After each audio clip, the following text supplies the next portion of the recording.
নমস্কার, story officially চ্যানেলে আপনাদের প্রত্যেককে স্বাগত। আমি আজকে শ্রীমদ্ভাগবতের পতু মহারাজের জন্ম বৃত্তান্তর কথা বলছি। এই পতু মহারাজের জন্ম কিন্তু একটা অদ্ভুতভাবে তার জন্ম হয়। আমি আজকে সেটাই বলছি। এই পতু মহারাজ তিনি কিন্তু ধ্রুবর বংশেই তার জন্ম হয়েছিল। আসলে ৩৬ বছর ধ্রুব রাজত্ব করে। ৩৬ বছর রাজত্ব করে এবং ধ্রুবর ২ স্ত্রী ছিল। তাই ধ্রুবর ৩৬ বছর রাজত্ব করার পর যখন তিনি ধ্রুবলোক তিনি পেয়ে যায়, ভগবান তাকে ধ্রুবলোক দেয়। ধ্রুবর মৃত্যুর পর তাকে ধ্রুবলোক দেন ভগবান। ধ্রুবর যে ছেলে উৎপল, তাকে রাজা করে সে রাজা হয়। ধ্রুব ৩৬ বছর রাজত্ব করেছে, উৎপল ৩৬ দিনও রাজত্ব করেনি। রাজ্য বা রাজা হওয়ার তার কোনো ইচ্ছা, তার কোনো শখ, তার কোনো মনের ইচ্ছাই ছিল না। তাই তিনি কয়েকদিন রাজা হয়েও তারপরে তার এই রাজা হয়ে থাকাটা তার ভালো লাগতো না। সে তখন কি করে, এই রাজপাট সব কিছু ছেড়ে দিয়ে ভগবানের নাম জপ তপ এগুলো করার জন্য তিনি চলে যায়। ধ্রুবর যে আর একজন স্ত্রী ছিল, তার সন্তান ছিল অঙ্গ। সে তখন রাজা হয় এবং সে রাজা হওয়ার পর যখন তার আবার ওই অঙ্গর যার সঙ্গে তার বিয়ে হয়েছিল, তার পত্নী ছিল ধর্ম ব্যভিচারী, ধর্ম বিরুদ্ধ মতো সে চলতো। ধর্ম অনুযায়ী তার চলাফেরা আচার ব্যবহার কিচ্ছু ছিল না। কিন্তু তাদের কোনো সন্তান ছিল না। যখন নাকি অঙ্গ অশ্বমেধ যজ্ঞ করে, সেই অশ্বমেধ যজ্ঞে যখন আহুতি দিচ্ছিল, কোনো দেবতারা সেই আহুতি গ্রহণ করে না। কিন্তু কেন করছে না? অঙ্গ যখন ভাবে যে কেন দেবতারা তার অশ্বমেধ যজ্ঞের এই আহুতি গ্রহণ করছে না, তখন কি দোষ আমার যে দেবতারা আহুতি গ্রহণ করছে না? মন্ত্র শুদ্ধ মতো মন্ত্র যজমানেরা বলছে, যজ্ঞ বিধি মতো সব কিছু নিয়ম অনুযায়ী যজ্ঞ হচ্ছে, অথচ দেবতারা আহুতি গ্রহণ করছে না। তখন দেবতারা তাকে জানায় যে তোমার কোনো পুত্র নেই, তাই আমরা আহুতি গ্রহণ করতে পারবো না। আসলে যদি গৃহস্থর মধ্যেই কেউ থাকে, তখন তার নানান শাস্ত্র অনুযায়ী বিধি, এটা ওটা দরকার, পুত্র দরকার, যদি ভগবানের নাম না করে।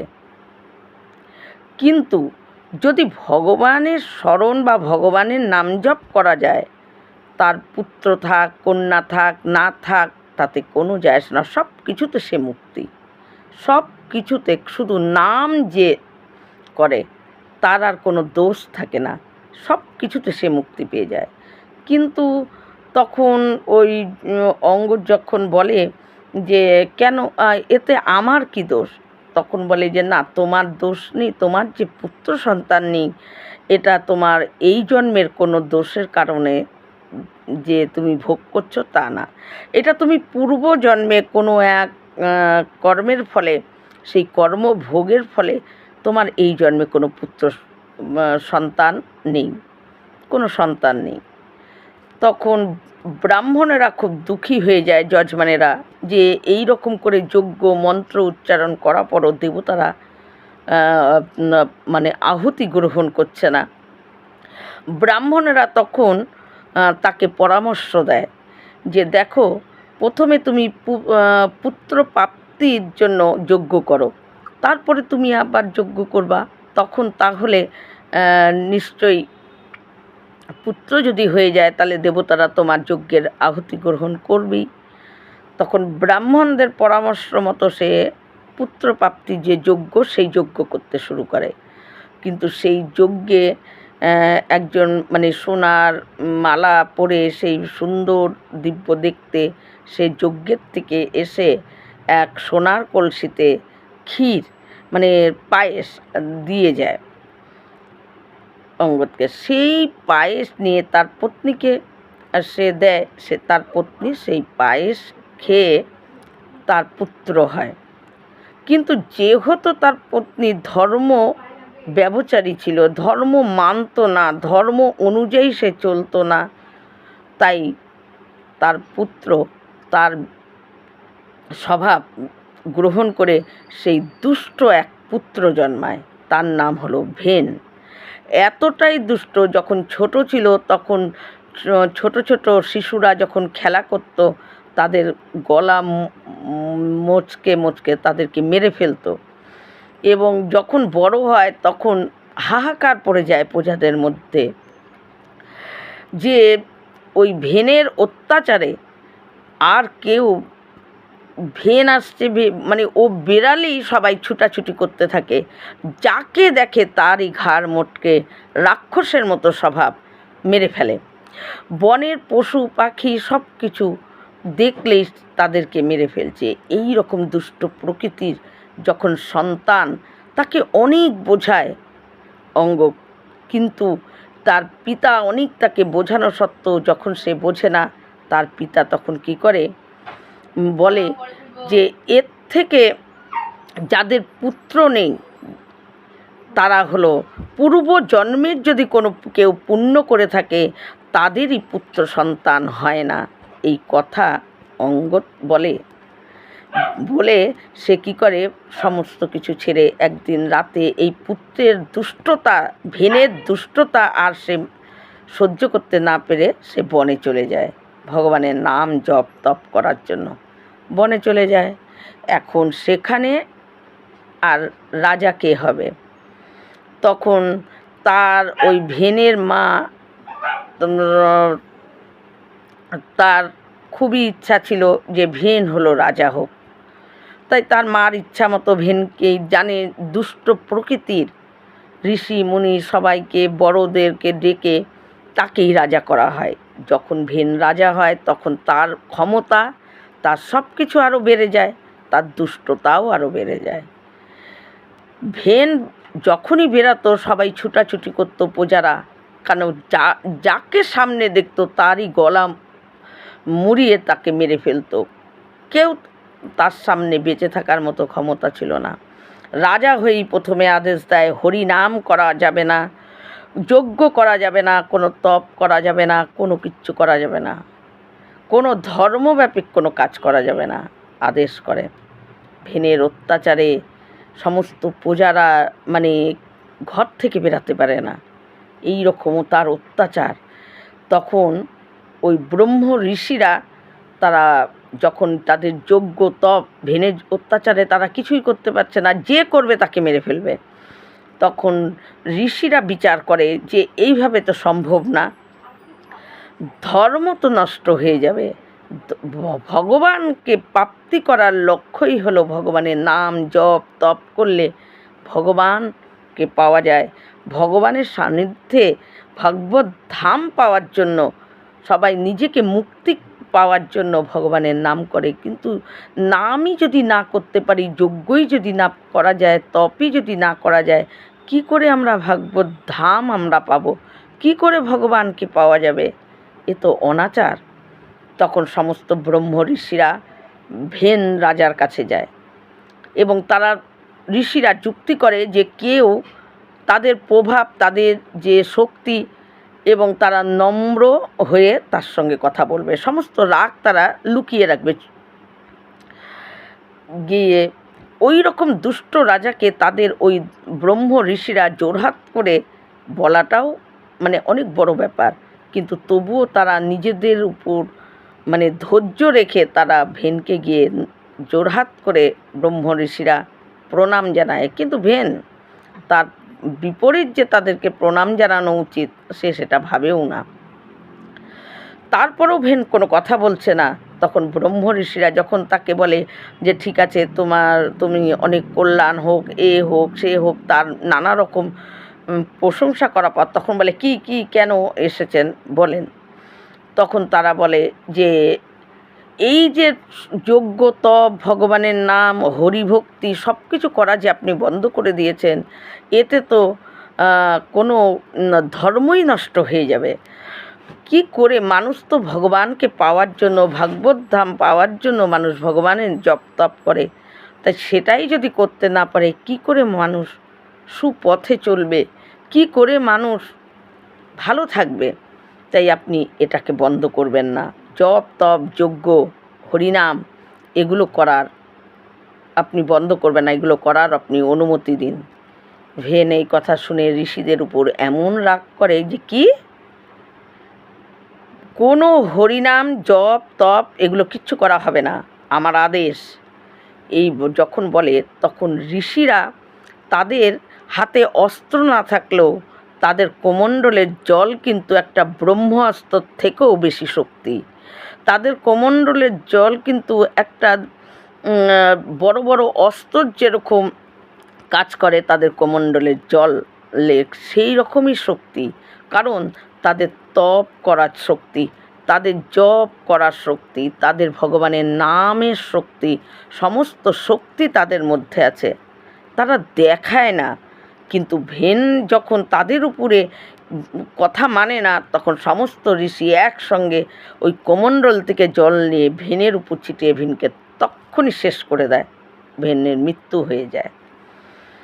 কিন্তু ভেনের মৃত্যু হওয়ার পর ঋষিরা যখন সেখান থেকে চলে যায়, ব্রহ্ম ঋষিরা, তার মা তখন নানা রকম যে ঔষধি সেই সময় যা ছিল সেগুলো গায়ে লেগে তার মৃত শরীরটাকে সুরক্ষিত রাখার জন্য তার মা সেগুলোকে প্রলেপ লাগিয়ে রেখেছিল।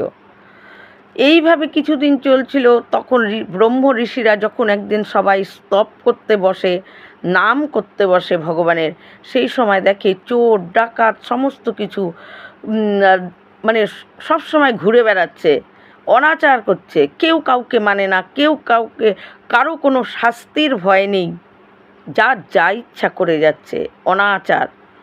এক রাজ্যে রাজা ছাড়া যেই রকম অনাচার হয় সেই রকম হচ্ছে। তখন ব্রহ্ম ঋষিরা মনে মনে স্থির করে, এভাবেও তো চলতে পারবে না, রাজা ছাড়া রাজ্য চলে না, এটা তো অনাচার সৃষ্টি হচ্ছে। তখন ব্রহ্ম ঋষিগুলো আবার তারা একত্রিত হয়ে তারা সবাই একসঙ্গে ওই ভেনের ওখানে যায়, গিয়ে তার মৃত শরীরের জঙ্ঘার উপর তারা হাত দিয়ে থাপ মারে। সেই মারা ওই ব্রহ্ম ঋষিদের প্রসেস, তার ওই ভেনের যে পাপ, একটা কালো শরীর বেরিয়ে উঠে, বাইরে বেরিয়ে আসে। তখন বলে, তুমি কে? তখন বলে, আমি হলাম ভেনের, এত যে পাপ করেছে সেই পাপ আমি। বলে, যাও তুমি চলে যাও বনে জঙ্গলে যেখানে। তখন ওই কালো শরীর সে চলে যায় বনে জঙ্গলে। তারপর তার ডান অঙ্গে মন্থন করে, মন্ত্রর দ্বারা মন্থন করে, তখন সেই ডান হাতের থেকে জন্ম হয় পতু রাজার। এই পতু রাজা হলো ভগবান হরিরই অংশ। তার যখন জন্ম হয় তখন সেই সমস্ত দেবতারা, তারা বাদ্যি এবং অপ্সরারা নৃত্য করতে শুরু করে দেয়, এবং সমস্ত দেবতারা রাজকে, মহারাজকে তারা দান করে। বরুণ ছাতা দান করে, যম দণ্ড, যে ন্যায়দণ্ড যে আছে যমের, সেটা দান করে। ইন্দ্র রথ, সোনার রথ দান করে।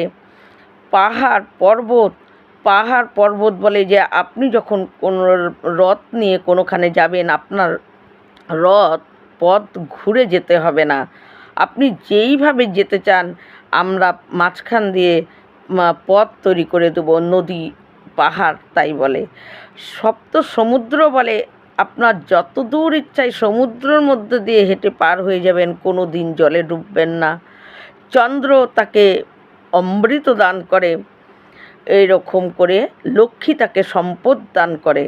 সমস্ত কিছু, সমস্ত দেবতারা তাকে সব কিছু দিয়ে তাকে দান করে। দান করার পর পতু মহারাজকে সূর্য তাকে ধনুক দান করে।